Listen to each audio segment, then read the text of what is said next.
जर गाडी कॉलेजला दिसली पप्पांपर्यंत आवाज सुद्धा नाही येणार, लक्षात ठेवा आता. असं कधी काढणार आहे?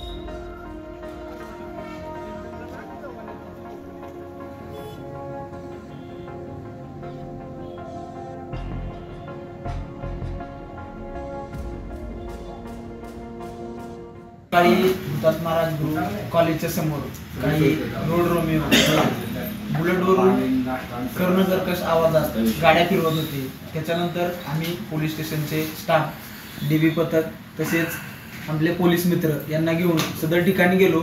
सदर गाड्या ह्या पोलीस स्टेशन ठिकाणी आणल्या. एकूण 10 गाड्या ह्या आपल्याला त्याच्यामध्ये मिळालेल्या आहेत. त्याच्यासाठी आपण 35,000 रुपयाचा फाईन सदर गाड्यावरती लावलेला आहे व त्या मुलांच्या पालकांना बोलवून सदर गाड्यांच्या बाबत पालकांना समज दिलेली आहे. तसेच मुलांना योग्य ती समज दिलेली आहे. तसेच कर्णकर्कश आवाजातील सायलेन्सर हे काढून टाकण्यास सांगण्यात आलेले आहे.